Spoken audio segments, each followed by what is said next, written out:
Okay, good morning. Hope everyone had a liberating and healthy Pesach.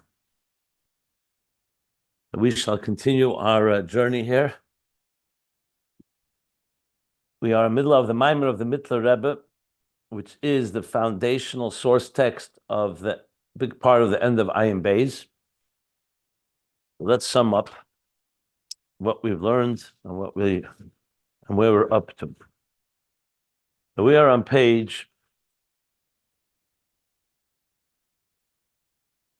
I believe we're on page 420. Yeah. I believe we finished the paragraph on page 420.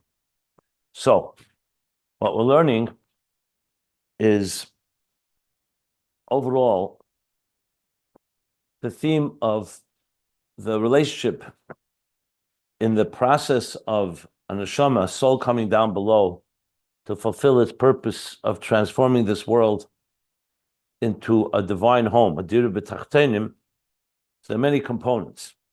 There's the neshama itself. There's the neshama and its resources, its natural resources, which have the power to influence and train the animal soul, which of course is the main resistance to the neshama fulfilling its purpose. An animal soul, by extension, also means the material world. In addition to that, the neshama is endowed with resources called ner mitzvah v'teira, mitzvahs and teira, which all contribute to the neshama's ability to illuminate and transform the world. So ner Hashem nishmas adam is the neshama, and it consists of a ner, which is three elements to it. The wick, which is the divine soul, immersing in itself into the animal soul, the oil, or the intelligence of the animal soul, human intelligence, with the goal of turning it, instead of its intelligence fulfilling its own needs and desires of the behemoth of the animal, its own selfish needs of survival and existence, to turn it to fuel, oil, that will be absorbed and be drawn into the wick, and in turn create a flame. And that flame is V'haftas Hashem Elokecha, the passionate Ava Kirish Be'esh, the passionate love, the fiery love of God, B'chol Avavcha B'shnei Yetzerecha, that also the Yetzer Hara, the Nefesh Habamis, the oil, is also feeding, and not only also, it's the main source of the fuel that makes the flame far longer and far more consistent, as we learned. Okay. And he continued to explain how does the process work. That's what we do when we daven. The whole tefillah, going from Psukei de Zimra, but mainly Shema. It begins with Shema Yisrael Hashem Elokeinu Hashem Echad, the contemplation of Achdus Hashem, all the details that we learned, how existence is all part of a higher divine unity, which is immutable. And Hashem Le'Shanisi, even as it comes down below the Eir Ein Sof, but we have to experience it. So that is the contemplation, that the divine soul educates the animal soul, which then leads to Shema Yisrael, to V'haftas Hashem Elokecha B'chol Avavcha B'shnei Yetzerecha. Then comes the role of ner mitzvah and teireh. So mitzvah is now an additional to God's ratzon that manifests, and mitzvah is also called ner, as we also explained. It also has three elements: the divine will as it manifests in physical object, like the oil, and the wick, explained in several different ways. But bottom line is that it transforms the physicality into a ner, but furthermore, it elevates it also to teireh. Because teireh is not just hamshacha, it's not is hamshacha mamayla lamata. An eir, as we learned, that the teireh itself expresses the divine light in an immutable fashion, because teireh is not subject to tzimtzum and helam. And as such, the teireh, as it is above, that's how it is below. So when we learn teireh and we apply teireh, and teireh itself is expressed to us through the mitzvahs, So we reach not just Neir mitzvah, but Torah Eir, the highest levels of Eir, that go all the way up to the source, even up to the Maor, even higher than Eir, the Maor, and especially when we're dealing with Torah Shabbat Peh, that manifests in this world and all its details, as well as he said, the Nefesh Habamis, which increases and creates the ability to reach to the Maor, like a Baal Tshuva, that reaches higher than a Tzaddik. This briefly is one part. Then he went back and said, where does it play itself out in the Tefillah? So he continues on that after Shema and V'ahavta Hashem Elokecha comes the next section. And he says that refers to Torah. And then it comes V'shanat Levanecha V'dibarta bam, also into Dibur V'dibarta bam V'Torah Shabbat Peh, and the explanation bam, the two explanations. And that is drawing it down further. As I'm reading now, that's the summary on page 418. And then from there, we go to the mitzvahs.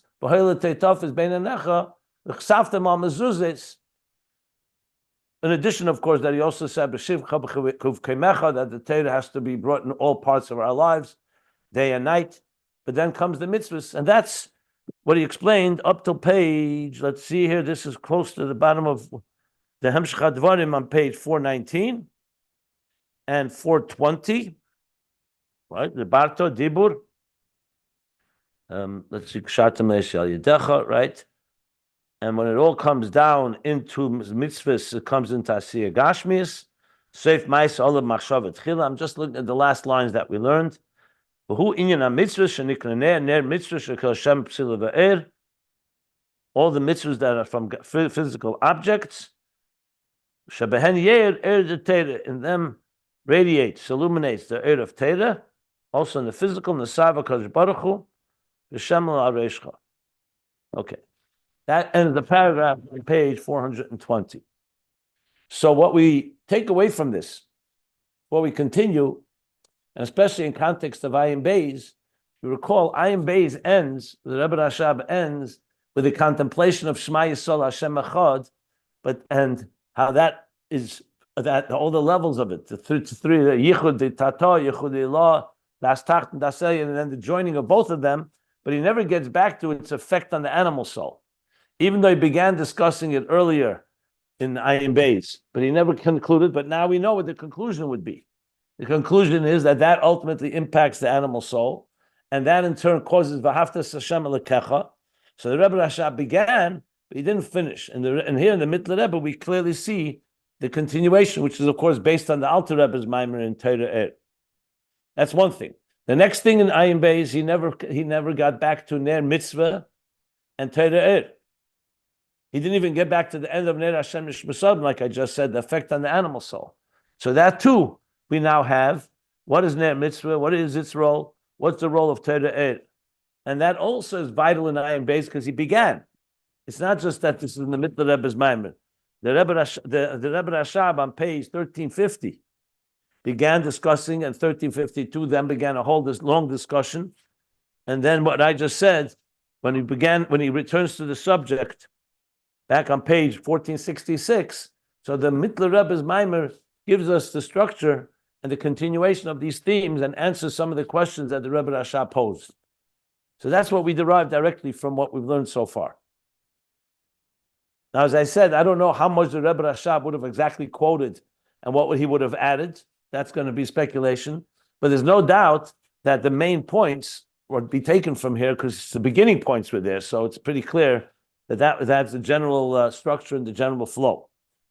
Now, remember also now, this is a Maimer, Chanukah Maimer. Mika Shem Elokeinu. So now the Mittler Rebbe is going to go back to Chanukah and explain it. So I think we should learn it. Even though you could technically argue, let's stop right here. We have enough to work with in understanding Ayin Beis. But as we know, the Mittler Rebbe's style is probably going to go over some of the earlier themes and is going to add points. So I chose to continue till the end of this Maimer. We don't have that much. I mean, we have another 15 pages probably. Let me see. It ends 14 pages. It's 14 pages. We've gone through so many, over 60 pages. It's a 75-page Maimer.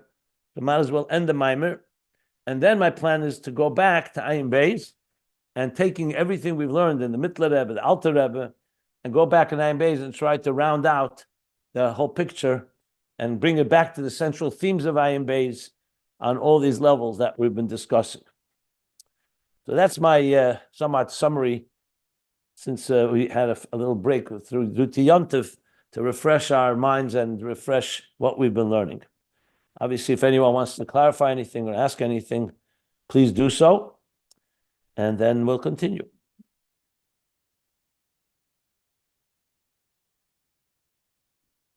Okay.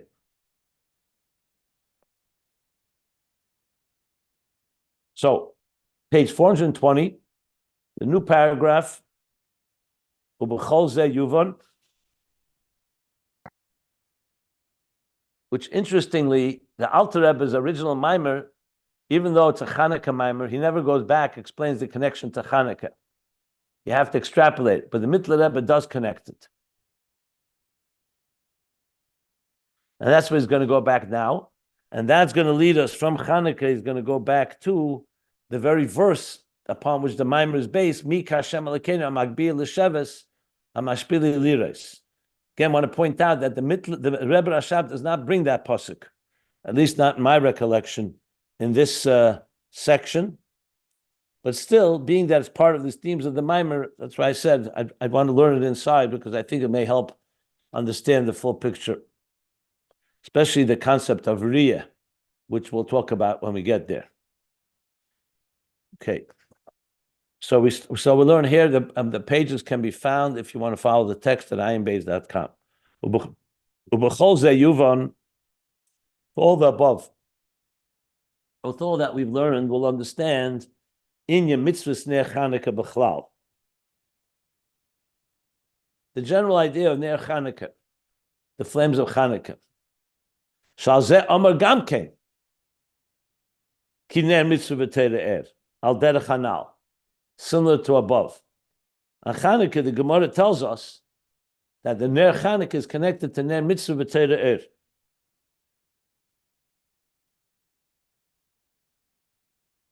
It's right at the beginning of the Gemara where it talks about Chanukah. I just want to see if they zeichen anything. No, they don't. Okay, interesting. Yeah. Rashi says it clearly. He brings that Ner Chanukah is connected to Ner Mitzvah B'Teira Er. And Chassidus elaborates, because the primary miracle of Chanukah was not the physical over the physical, but over Torah and mitzvahs. Because that's what the Greeks wanted to obliterate. They didn't want to kill the Jews, like Haman and Purim.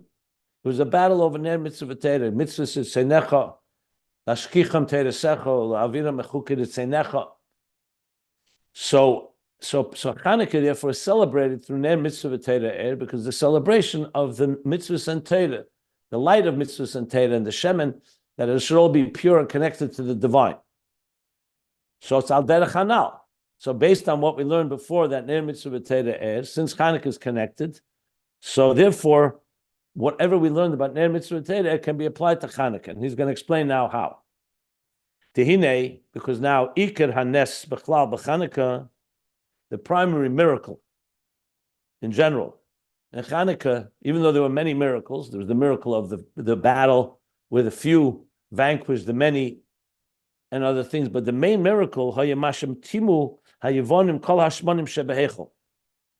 the Greeks had defiled all the oil in the Heichel, in the Beis HaMikdash,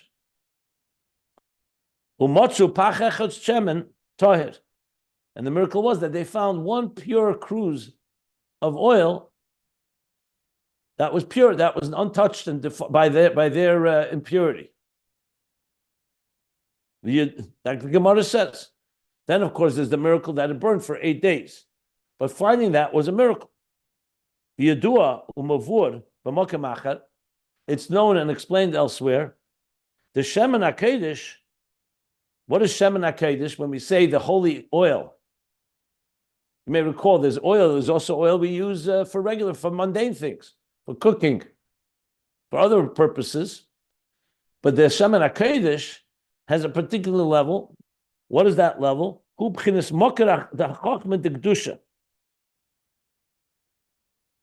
Shemen HaKadosh, when you say Kadosh, what makes it the holiness of it that is the source of Chachma of Kedusha. Meaning, not just Chachma, the root and source of Chachma. Like we've been learning, Chachma is where Chachma originates from, which is called Kamashikosav Shemen Lamoir canal.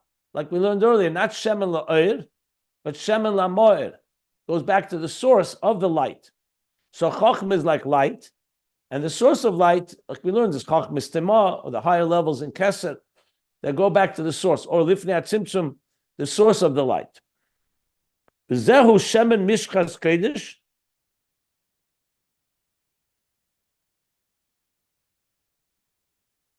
and this is the Shemen Mishkas Kodesh, the Shemen that was used to anoint, the holy oil was used to anoint.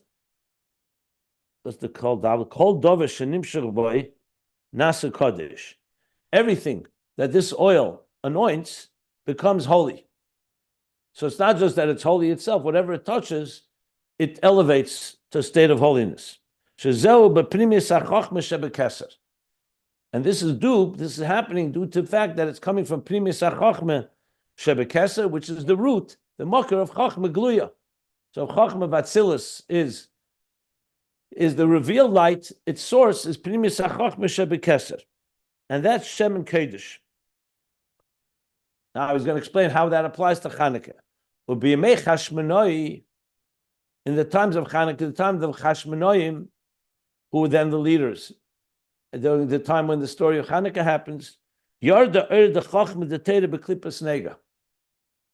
the wisdom of Torah descended into Klippas Nega.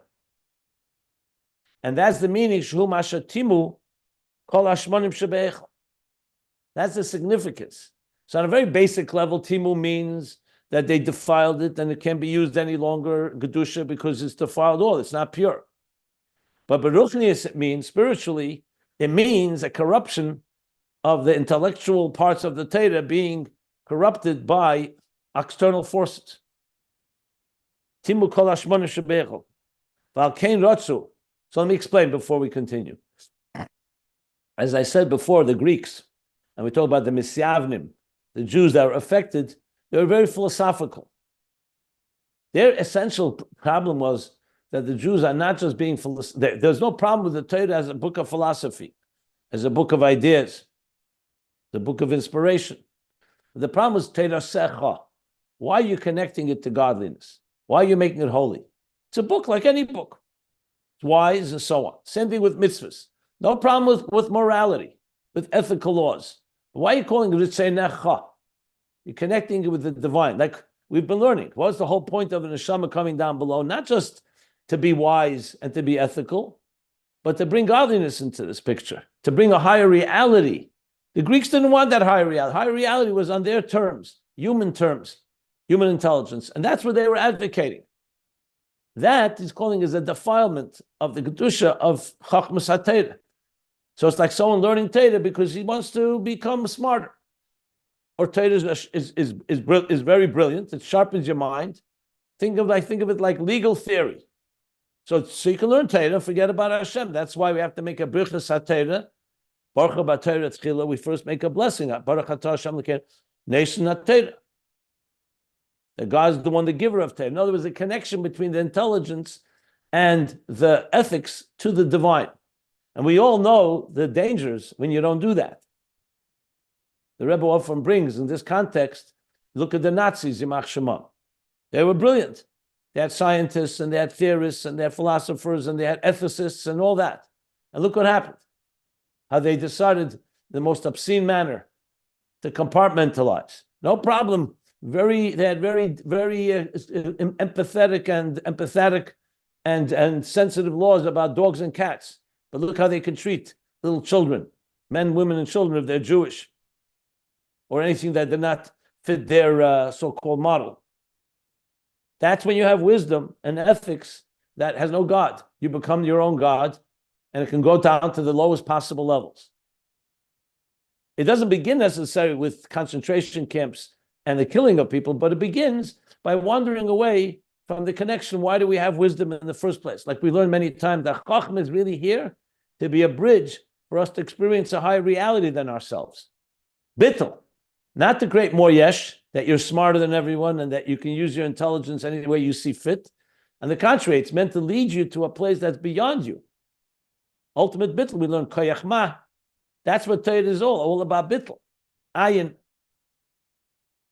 But when he doesn't have that connection to the kodesh that he's talking about, it becomes yesh, the seichel itself and the ethics and the mitzvahs can become a yesh. Mitzvahs, I mean, but not Hashem's mitzvahs, the mitzvahs as we see them in our terms. So that's what they did. They defiled. That's what they wanted. And that's why they want to make us forget. Your Torah. So it's not like they came without wisdom. They're coming with a alternative wisdom. Not Torah Secha, but just wisdom, the wisdom of the Greeks. That's most likely what he means, Zelu Umazeh. That there's a wisdom, like we learned earlier, there's the oil. The oil can be used by the Nefesh Habamis for its own selfish needs. It's also intelligence. It's the seichel of the Nefesh Habamis. Like the Alter Rebbe says in his Maimon, and Mittler Rebbe elaborated. Also Nayim Beis, he talked about it. That's the shemen, the oil as it is in Klippas Nega. Not even getting worse than that.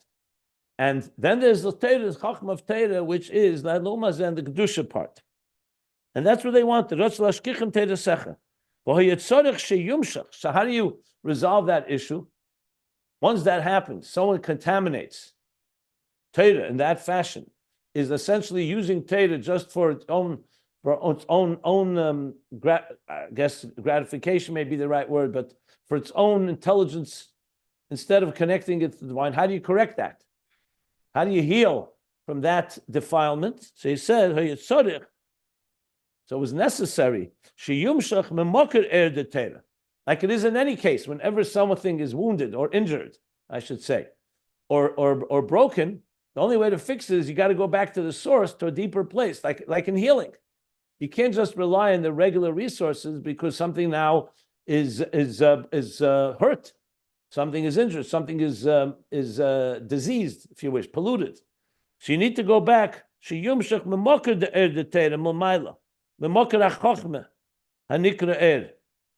have to go back to the source to cleanse it. Let's go there. To resort, to draw down from the source of the Torah, which is from the source of Chachma, Hanikra Chachma is called light. We need to go back to the Makra light. Shazeo b'chinas Maor atzmei. We have to go back to the Maor itself. Just so we talked about Baal Tshuva. Once a person has sinned, God forbid, transgressed, the only way to repair it is to go back to a higher place, higher than the tzaddik, higher than the is, to the Makra of the Baal HaRatzon, like we learned. Shazeo b'chinas Maor atzmei the kamei kol cheshech lo yachshich memela kanal, because before him no darkness can conceal automatically. It's not like he goes into a world of darkness and brings light. You're going to a place where darkness, which defies darkness in the first place, as we learned earlier about the highest levels of all the way to the Maor. That by him kamei kol cheshech lo yachshich, no darkness can conceal, can darken memela. Ukamesha Kosov, like we learned, Vahavaya Yagia Choshchi.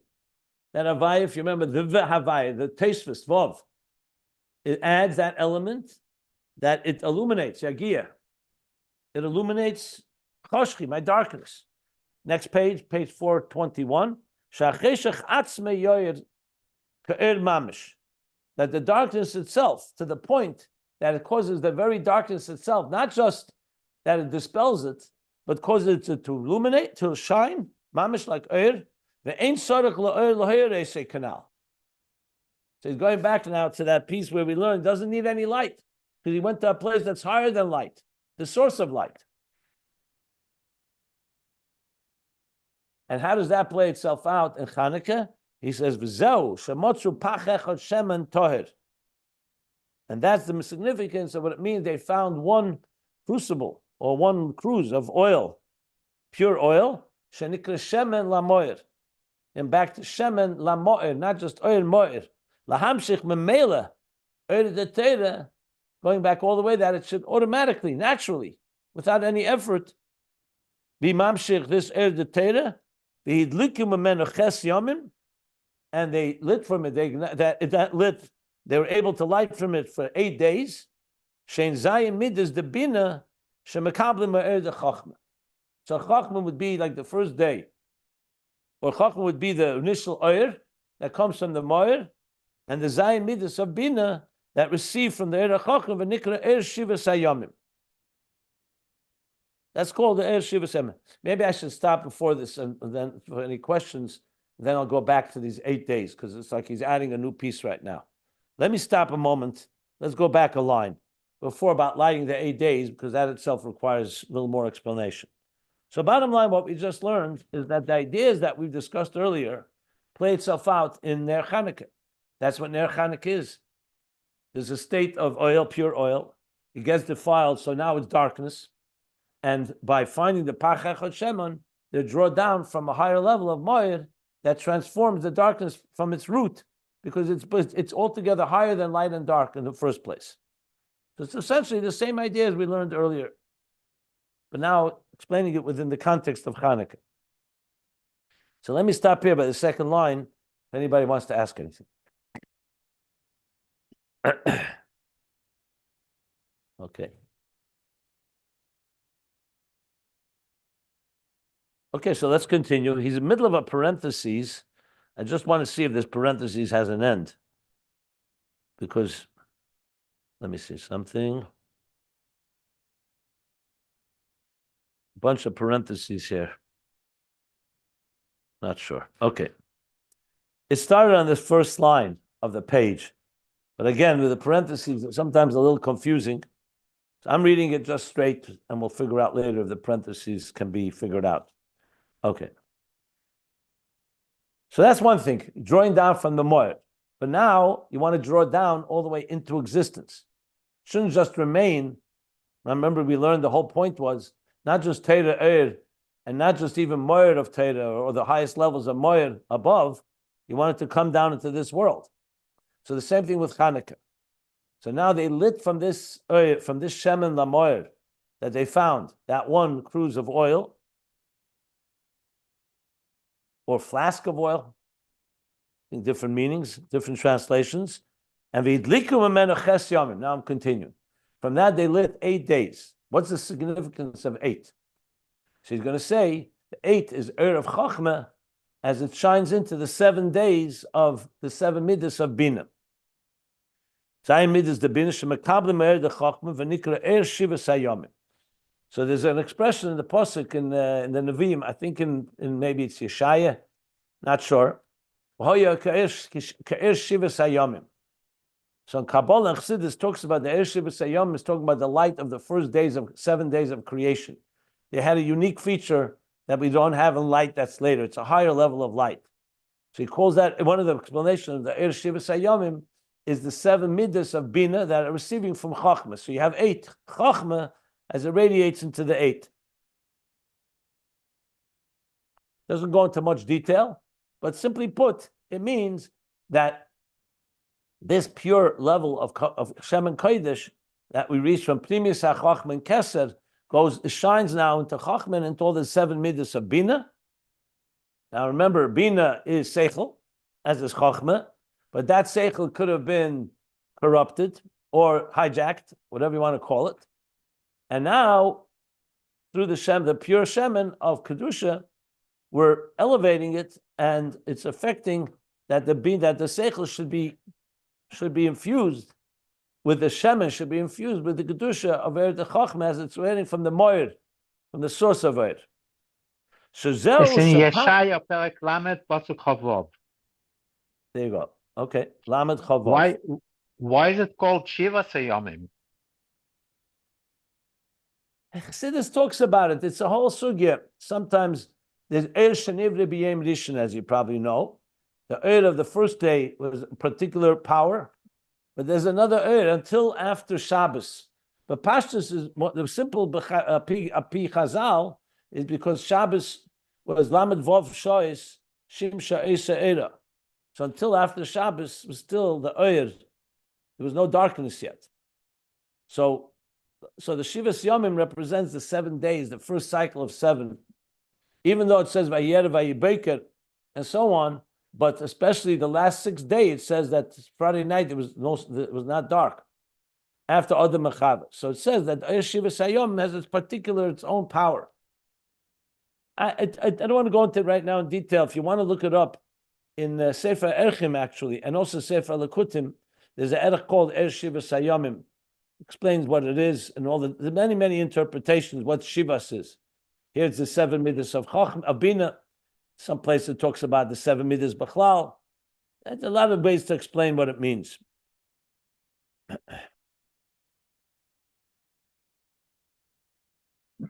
Looking at the bottom. At the bottom, 1 second. On Shari Eira, at the bottom of the footnote, they take us to look at Shari Eira. Yeah, I'd have to look it up. In the Chanukah Maimer there, he talks about this, I guess, in more detail. Yeah, go ahead. Sorry. It's okay. I looked up the pasuk that Rabbi Teichel mentioned, Yeshaya, Perik Chaf, pasuk Lamed, Chaf Vav, and it talks about what we talked about 9 base. Perik Lamed, pasuk Chaf Vav.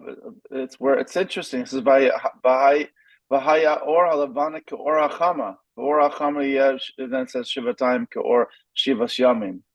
But it talks about the light of the moon shall become like the light of the sun. We talked about this. I mean, I don't know if it's coincidental. I doubt it. But we talked about how in the Yom Mashiach, the essentially the light of the moon, from level of Ban will radiate. That essentially the kalim will radiate brighter than the light, right? No? Is it connected to this idea or not? Most likely. It doesn't go into the details here, but it's very likely that it's connected. Yeah.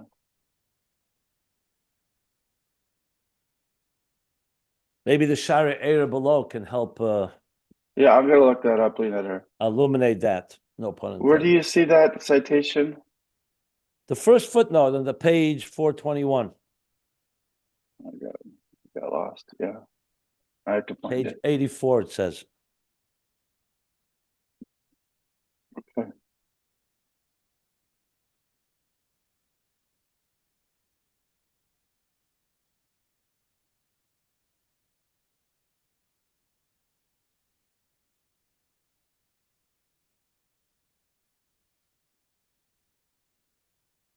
Okay.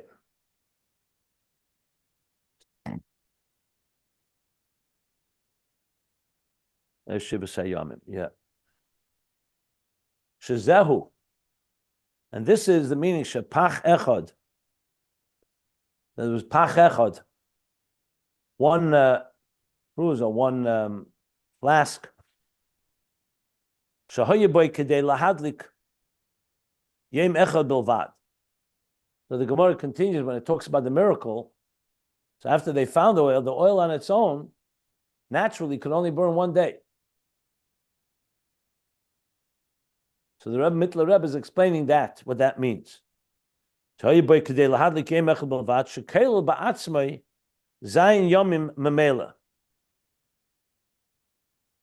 Let's understand what he's saying here exactly. Now we know that afterwards that pach would be enough, would extend and burn for 8 days. As a matter of fact, there are 3 main ways to explain how that happened. The Beis Yosef talks about it. He's not going into the details here. Like what exactly was the miracle? Did that 1 day split into like every day had 1/8 of that one amount of oil suddenly could burn for 8 days when it only had the power? There's a lot of different explanations of how it extended. But regardless, it seems like the Rebbe Mittler Rebbe is saying that at that point, it included in it all the 7 Yomim Memela. It didn't burn yet for 7 more days.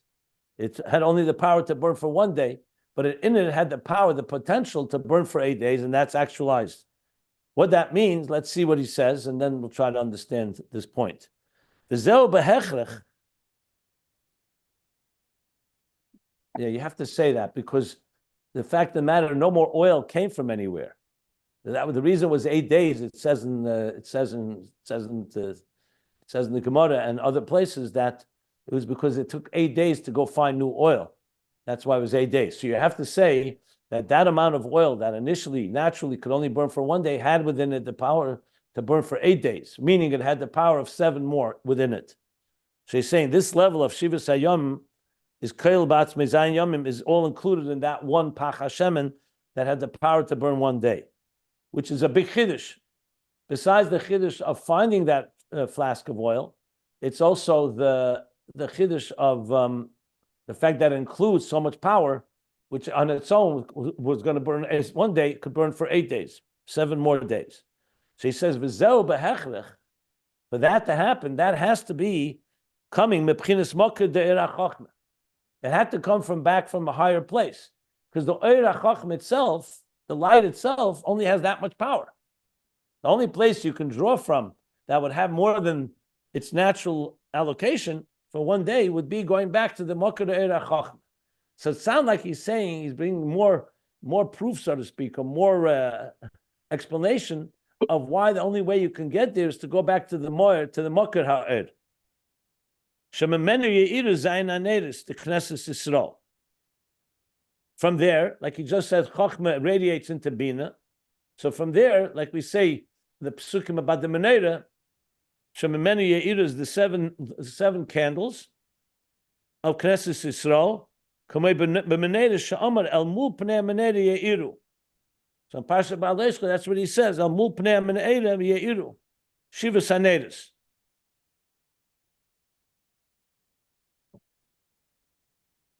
So Chochmah is the source of the lighting of the 7 candles. But when you want only a Chochmah should burn for all 8 days or another 7 days, that has to come from Er Shahu B'chinas Mo'er Atzmei. That's the Mo'er itself, with emphasis on the word Mo'er. Ki Hashemen Hatoyer Hazeh Shoshe B'Mo'er Atzmei. Because this pure oil, as we've been learning, is rooted in the very source of the light, the Mo'er, the luminary. From there comes the source of all the light of Chochmah.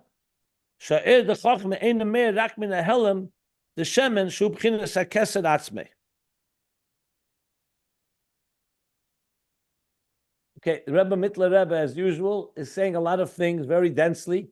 So let me unpack it slowly. So now he's saying like this. Like we said earlier, there's a source of light and there's the light.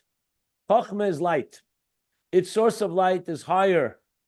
It's what we call in this level of the superconscious. We've used the Chochmah Stimah before we used the word Chochmah Shebekeser. What was the expression he used in the previous page? That's coming from Primis HaChochmah Shebekeser. From the Primis HaChochmah Shebekeser. So now he's adding, this also is hinted to in the oil. We know that the oil on its own is just oil. The power of light that comes from oil is hidden in the oil. So he's suggesting that, he's saying that so the Helam of Shemen is calling Kesed Atzmei. So Kesed itself is a concealed state. You don't have conscious revealed wisdom yet. The light of the Chochmah is already a state of revelation, but it's originating from what he's calling the Shemen HaKedesh. He's referring to the Kesed. So from there comes Me'erak Min HaHelam the Shemen Shubchenes HaKesed Atzmei. So even though you'd say he should have said this earlier when he first started speaking on the subject, he's saying it now. And as usual, the flow of consciousness of the Mittler Rebbe. So we're going to go back to a whole bunch of other points that he made earlier. So let's read it. He says, If you recall earlier, the earlier part of this mimer, very close to the beginning, he said, and that's why, commensurate to the clarity, the purity, the tzlila is like the cleanness, you can say, or the crystallization, the clearer the oil, yitzlil sha'ir. In other words, an oil that has a lot of sediment in it, or has dust or other particles, the light will not burn so beautiful. When we say shemen zayis zoch, shemen zayis toir zoch, that's pure olive oil. What's the difference between pure olive oil and impure olive oil? So we know oil itself could have sediment. It could be not as what they call virgin oil or the highest level of oil. The Gemara talks about many different levels when you press an olive. So there's the first press, the second press, the third press, and ultimately oil can be pure or less pure. The fi'erech, the purity of the oil, is the purity of how it will burn. So when you see a light burning, when you see a flame burning from oil that's extremely, extremely clear and smooth and seamless, is because the oil is a very clean and pure one. So basically what he's saying here is that if you want to know how, so when you talk about, let's say, the Yevonim, when they polluted Chachma, when you take wisdom and it becomes somewhat toxified or polluted by yeshus, by arrogance, or by self-interest, by different agendas, what is happening? The light of wisdom is not pure light. It's like you see today. You see academics. You can see people trying to make arguments, and they may be smart, but something's messed up with their objectives, with their and their intentions. You could take chachma, you could take oil, you could take light, and pollute it. That's when you see smart people who are either biased or prejudiced and using intelligence. So there's an impurity. That's called impurifying. That's defiling the oil, the pure oil. When they found pach shemen, pach echad shemen toher, that's going back to the source. In the source, everything is pure. Like he said, it's lo yachshich. Darkness can't affect it. And that's the only place you want to draw from in order to cleanse and to clarify and to be able to rededicate and relight the menorah in a healthy way. So he's saying basically, so you're going back into the Pnimius HaChochma Keser. Keser is that helm of Shemen, and that's what creates the Shemen, the purer the oil, the purer the light that it produces. Nishav Ba'ir. And the fact he's going back to the example, remember the Shemen is being drawn into the light. So there's the oil is drawn into the wick and then ultimately absorbed into the light. That's what happens. The oil is becoming light. Nisha Ba'ir says, Zehu lahamshich memokar ha'er sheyoyer. That is what the process of that is in order to draw down from the source of light to be able to radiate. In other words, he's saying that the shemen is being absorbed and drawn into the light. He's saying that's like being drawn into the mokar ha'er. Ulazeh. Let's just continue seeing what he's saying, and let's try to explain. Ulazeh b'kleis Hashem and yufsek ha'er. And therefore, for this reason, when the shemen depletes, once the shemen is depleted, yufsek ha'er, stops burning. Why? Because the oil is coming from the shemen. Not sure what he's saying here. So on one hand, it's drawing from a makar air to radiate, but it's all coming through the shemen. And therefore also in the wick, which we know is the divine soul, like he explained earlier,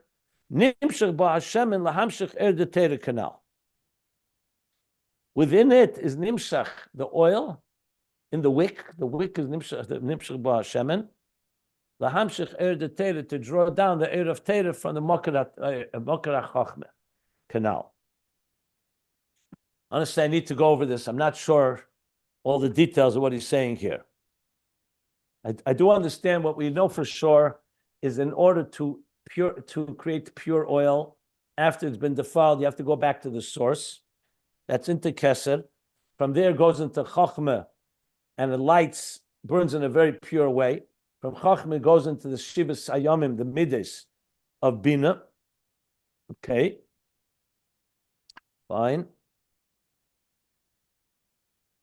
Rooted from the Shem this last piece, Masha Shem and Nisha Ba'ir, I'm not so clear about. Sounds like he's saying that the Shem and Nishav Ba'ir is drawn into the light. So it means the shemen is receiving from the makar air, but it's also feeding the air. That's what's confusing me. Is it feeding the light, like fuel, or it's lahamshich b'makar air, or maybe both? And that's why when the oil depletes, when the fuel depletes, yufsaka air, and then finally the piece of how it works with the psila. It's clearly the themes we learned earlier, and he's concentrating and bringing it all together here in Chanukah. You just have to break it down into parts here. And I think each part has to be looked at separately. It's not one point here. He's talking about, firstly, how the oil goes up into the Maor, then how the oil is yufsik ha'er. Why is it yufsik? Because it goes to the source, feeding the source. I think he may be hinting to what we learned earlier, that the shemen is the key fuel that comes from the negative, from the nefesh habamis, that's what really fuels the source. But he doesn't say it explicitly. He doesn't say nefesh habamis here. He says, ulezeh b'chleis hashemen. But I think that's what he's hinting to. That is the animal soul that goes us all the way back to the Maor, higher than the divine soul. That's why the wick itself doesn't burn much. The oil is the main feeder. I think that's what he's saying here. He's just not spelling it out, but that's what he's adding. That is the oil that you're transforming, that actually goes all the way up to the source. That in turn causes that the oil, when the oil stops, then the light stops. And then one more thing, this also causes that the wick, the divine soul, should be elevated. Because remember, the animal soul is actually elevating the divine soul, because the divine soul is just a wick as it comes down below.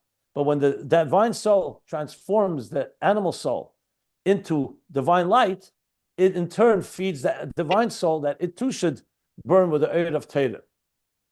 That's what I think he's saying here, based on what we learned earlier.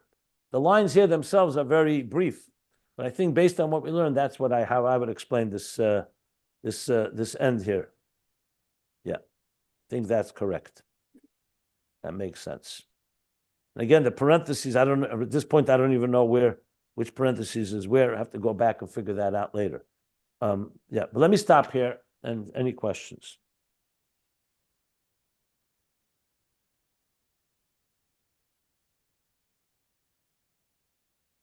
The Sharai Ora that he referenced in the first footnote, is that also by the Mittler Rebbe, yeah. The Mittler Rebbe. Yeah. I have looked for that citation and I can't find it. Although I have to tell you, there's tons of information in that sefer about everything we're learning about Shemen and Or and Torah, Ner Mitzvah, Torah Or, and the Psila. I mean, the book is quite an expansion on some of these themes. I guess you probably already know that.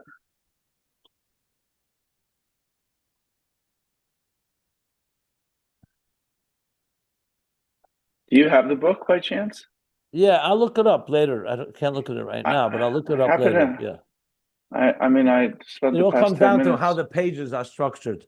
They're right here, page 84. I'll look it up. I'll let you know. I'll post it. Couldn't find it, but as you look through it, you'll be, I think, impressed with how much of what we learned is in there. Yeah. I'll see firstly what it says there, see how relevant, but yeah. Okay, thank you. Yeah. Okay, I'm going to stop here. Any questions on what we just learned?